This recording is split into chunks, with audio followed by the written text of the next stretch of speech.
Good afternoon. My name is Yash Kashyap. I am from class 12th F. Today, me and my classmates Arushi Bindal and Anushka Rathi are going to interview a person who is a professional in hydroponics. Mukul? My name is Mukul. I am a founder of Belief Hydroponics. We are here in Kharghar. आपको जो भी पूछना है पूछ लीजिए, मैं आपके सब क्वेश्चंस के आंसर दे दूँगा. Thank you, Mukul. I want to know from you that how do you feel about hydroponics and how is it better from conventional farming? Hydroponics ऐसा है कि हाइड्रोपोनिक्स में आपका जो फार्मिंग होता है वो सॉइललेस फार्मिंग होता है. तो इसमें हम सॉइल की जगह पे पानी यूज़ करते हैं जिसमें न्यूट्रिएंट्स होते हैं. For example in conventional farming soil होने के कारण क्या हो जाता है कि आपके जो फार्मिंग में होता है ना, पेस्ट ज़्यादा हो जाते हैं, जिसकी वजह से आपको पेस्ट कंट्रोल्स, इंसेक्टिसाइड्स ये सब यूज़ करना पड़ता है. और यही बात अगर हाइड्रोपोनिक्स में आप आते हो तो उसमें सॉइल यूज़ नहीं होने के कारण आपको पेस्टिसाइड्स, इंसेक्टिसाइड यूज़ नहीं करना पड़ता है. अदर थिंग एक और चीज़ ऐसा है उसमें कि सॉइललेस होने के कारण इसमें न्यूट्रिएंट्स कहाँ से आते हैं, ये सबसे बड़ा क्वेश्चन हो जाता है सबके लिए कि अगर सॉइल ही नहीं तो न्यूट्रिएंट्स कहाँ से आएंगे. Very true. तो इसमें ऐसा है कि न्यूट्रिएंट्स जो हमें सॉइल में से मिलते हैं रेगुलर प्लांट्स में, तो जो न्यूट्रिएंट्स है जैसे मैग्नीशियम सल्फेट हो गया, कैल्शियम नाइट्रेट हो गया, बहुत सारी चीज़ें हैं, तो वो हमें पानी में से देना है प्लांट्स को. Yes. तो ये होता है इसमें. और कन्वेंशनल फार्मिंग में और हाइड्रोपोनिक्स फार्मिंग में अगर हम डिफ्रेंशिएट करें तो hydroponics farming is far better than conventional farming, क्योंकि 90% पानी कम यूज़ होता है. लेट्स से 100 लीटर्स अगर पानी लगता है कन्वेंशनल फार्मिंग के लिए, तो हाइड्रोपोनिक्स में आपको बस 10 लीटर पानी लगेगा, वो भी 20 से 25 दिन के लिए. ये एक फ़ायदा होता है इसमें. एक और चीज़ ऐसा होता है कि कम स्पेस में आप ज़्यादा फार्मिंग कर सकते हो. लेट्स से 100 स्क्वायर फुट में आप 100 प्लांट्स प्लांट करते हो कन्वेंशनल फार्मिंग में, तो इसमें 100 स्क्वायर फुट में आप कम से कम 2 से 3 हज़ार प्लांट्स प्लांट कर सकते हैं. और देखा जाए तो ग्लोबली अगर आप देखा जाएगा तो ऐसा है कि दिन पे दिन पानी कम होते जा रहा है, दिन पे दिन लैंड डिग्रेडेशन ज़्यादा हो रहा है. आप ये भी देखेंगे कि विलेजेस भी सिटीज़ में कन्वर्ट हो रहा है. तो बेसिकली हाइड्रोपोनिक्स फ्यूचर है फार्मिंग का. Yes, that's very true. ये है. So आपको कब लगा कि आपको कब हाइड्रोपोनिक्स करना चाहिए, और what was the urge in you that you want to make a change and why do you recommend this to people?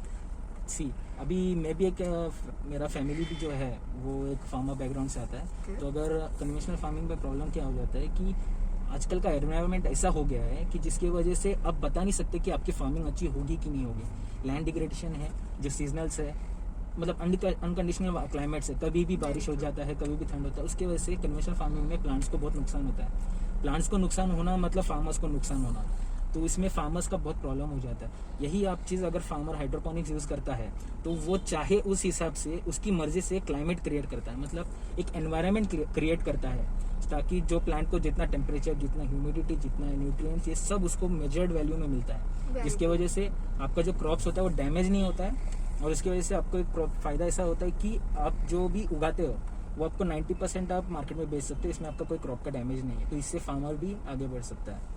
ऐसा है इसमें. एंड आजकल तो हमारे पास ये भी है कि जो फार्मर्स हैं उनके पास they don't have the required materials with them, जो रॉ मटेरियल्स हो गए और whatever they need for agriculture और nourishment of the soil.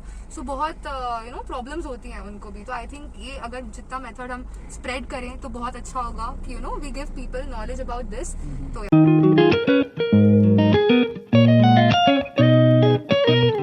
Now that we know about hydroponics, let's make an effort to make a change on our own. आपकी advice क्या है about growing hydroponics at home, and आप लोगों को motivate कैसे करते हैं about growing hydroponics? देखिए, हाइड्रोपोनिक्स घर पे ग्रो करने का सबसे पहला रीज़न ये है कि आप जो भी उगाएंगे आप खुद उगा के आप खुद खाएंगे. लेट्स से मैं अपने घर पे खुद हाइड्रोपोनिक सेटअप लगाया हूँ मेरे टेरेस पे. तो मैं जो भी उगाता हूँ तो वो मैं घर के यूज़ के लिए, फॉर एग्जांपल मैंने स्पिनच लगाया है घर पे, लेट्यूस लगाया है, ये सब मैं ब्रेकफास्ट में रॉ वेजिटेबल्स सलाड्स बना के खा सकता हूँ. या आप खुद भी कर सकते हैं. वही चीज़ आप अगर एक्जॉटिक वेजिटेबल जिनको खाना रहता है, जिनको सलाड्स बनाने होते हैं, वो क्या करते हैं, बाहर जाके खरीदते हैं. तो वो मार्केट में जो एक्जॉटिक वेजिटेबल्स की जो वैल्यू है वो बहुत हाई है. For example anything exotic is 1,000 rupees per kg. Zucchini, anything 1,000 rupees is per kg. तो वही चीज़ केल इज 1,000 रुपीज़ के जी, बेसिल इज 1,000 रुपीज़ के जी. तो यही चीज़ अगर आप घर पे उगाते हो तो आपके 1,000 रुपीज़ बच जाते हैं, और आप रोज़ सुबह जो खुद हार्वेस्ट करके आप अपने ब्रेकफास्ट में एज अ सैलेड यूज़ कर सकते हो. तो ये सबसे बड़ा चीज़ हो जाता है. दूसरा चीज़ ये है कि जिन्हें टेरेस गार्डनिंग या फिर जिन्हें गार्डनिंग पसंद है उनके लिए भी बहुत अच्छी चीज़ हो जाती है ये. ओके.